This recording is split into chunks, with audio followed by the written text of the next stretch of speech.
नमस्कार दोस्तों।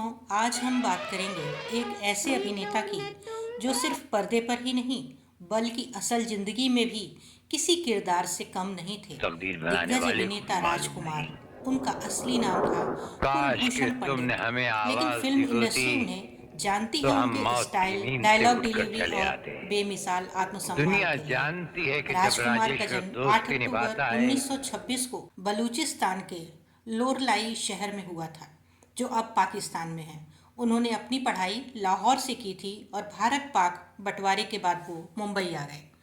कम ही लोग जानते हैं कि राजकुमार फिल्मों में आने से पहले मुंबई पुलिस में सब इंस्पेक्टर के तौर पर काम करते थे, मगर उनकी किस्मत ने उन्हें थाने से उठाकर फिल्मों की दुनिया के शिखर पर पहुंचा दिया। राजकुमार ने अपने करियर की शुरुआत 1952 में फिल्म रंगीली से की थी, लेकिन उन्हें असली पहचान मिली 1957 की फिल्म मदर इंडिया से, जिसमें उन्होंने शमीम नाम का नेगेटिव किरदार निभाया। इसके बाद उन्होंने पैगाम, दिल एक मंदिर, हमराज, पुकार, लाल पत्थर, सौदागर जैसी कई शानदार फिल्मों में यादगार भूमिकाएं निभाई। उनका हर किरदार मानो पर्दे पर जीवित हो जाता था। राजकुमार को सिर्फ उनके अभिनय के लिए नहीं बल्कि उनके बोलने के अंदाज के लिए भी जाना जाता है। उनकी डायलॉग डिलीवरी इतनी दमदार होती थी कि साधारण सी लाइन भी अमर हो जाती थी। कौन भूल सकता है उनकी वो अमर पंक्ति, जानी ये चाकू है, लग जाए तो खून निकल आता है। उनका संवाद बोलने का तरीका ऐसा था कि दर्शक उस वक्त की कहानी भूलकर सिर्फ उन्हें देखने लगते थे। उन्होंने कभी किसी संवाद को जोर से नहीं बोला, बस अपने ठहराव और आत्मविश्वास से कह दिया और वही लोगों के दिल में उतर गया। राजकुमार का व्यक्तित्व भी कुछ कम दिलचस्प नहीं था। वो सेट पर हमेशा समय पर पहुंचते थे, अपने संवाद खुद तैयार करते थे और किसी के सामने झुकते नहीं थे। वो फिल्म इंडस्ट्री में अपने स्वाभिमान के लिए जाने जाते थे। एक किस्सा बहुत मशहूर है। एक निर्माता ने उन्हें फिल्म में लेने से पहले कहा, सर, हम आपको लॉन्च कर रहे हैं। राजकुमार ने मुस्कुराते हुए जवाब दिया, जानी, राजकुमार को कोई लॉन्च नहीं करता। राजकुमार जहां खड़ा हो जाता है वहीं से फिल्म शुरू होती है। राजकुमार का फैशन सेंस भी लाजवाब था।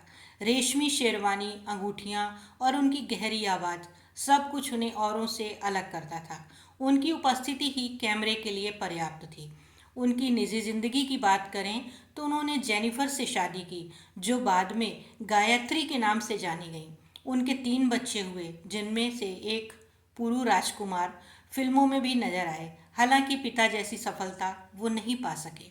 राजकुमार के अभिनय में जितनी गंभीरता थी, उनके व्यंग में भी उतनी ही धार थी। एक बार एक मशहूर अभिनेता ने उनसे कहा, मैं तो अपने अभिनय से जान डाल देता हूँ सीन में।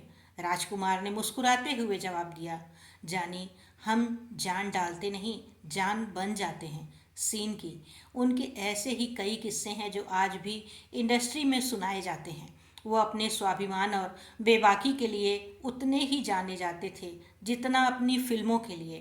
राजकुमार ने कभी भीड़ में चलने की कोशिश नहीं की। उन्होंने जब जो फिल्म की अपने अंदाज में की। पाकीजा जैसी क्लासिक में उनका किरदार छोटा था, लेकिन प्रभाव इतना गहरा कि लोग उन्हें याद करते हैं। सौदागर में दिलीप कुमार के साथ उनकी टक्कर दर्शकों के लिए किसी टाइटैनिक भिड़ंत से कम नहीं थी। राजकुमार को फिल्म फेयर अवार्ड सहित कई पुरस्कार मिले, लेकिन उन्हें इन सब से ज़्यादा लोगों का प्यार मिला। उन्होंने कभी पुरस्कारों की दौड़ नहीं लगाई, क्योंकि उन्हें अपने अंदर के कलाकार पर विश्वास था। 1990 के दशक में उनकी सेहत बिगड़ने लगी। उन्हें गले का कैंसर हुआ, जो उनकी आवाज़ पर असर डाल गया। वो आवाज़ जो करोड़ों लोगों की पहचान बन चुकी थी। 3 जुलाई 1996 को उन्होंने इस दुनिया को अलविदा कह दिया। लेकिन उनका अंदाज, उनकी अदाकारी और उनका आत्मसम्मान आज भी हिंदी सिनेमा के इतिहास में अमिट है। राजकुमार को याद करना सिर्फ एक अभिनेता को याद करना नहीं है, बल्कि उस दौर को याद करना है जब अभिनय, स्टाइल, संवाद, अदायकी और व्यक्तित्व सब कुछ मिलकर एक अभिनेता को राजा बनाते थे। वो सिर्फ एक नाम नहीं, एक अनुभव थे। कई सितारे आए और चले गए, पर राजकुमार जैसा कोई नहीं हुआ और शायद होगा भी नहीं, क्योंकि उनके जैसा अंदाज लेकर पैदा होना सबके बस की बात नहीं। राजकुमार ने हमें सिखाया कि कलाकार वही है जो अपने व्यक्तित्व से अभिनय को गढ़े और भीड़ में खड़े होकर भी सबसे अलग नजर आए। वो नायक नहीं, अभिनेता भी नहीं, वो एक अफसाना थे जो आज भी हमारे दिलों में जिंदा हैं। अगर आप भी राजकुमार के फैन हैं तो कमेंट में ज़रूर बताएं उनकी आपकी सबसे पसंदीदा फिल्म कौन सी है और कौन सा डायलॉग आपके दिल को छू गया था। धन्यवाद। मिलते हैं अगले एपिसोड में और एक महान कलाकार की कहानी के साथ। इसी के साथ लेती हूँ आपसे विदा। Good bye.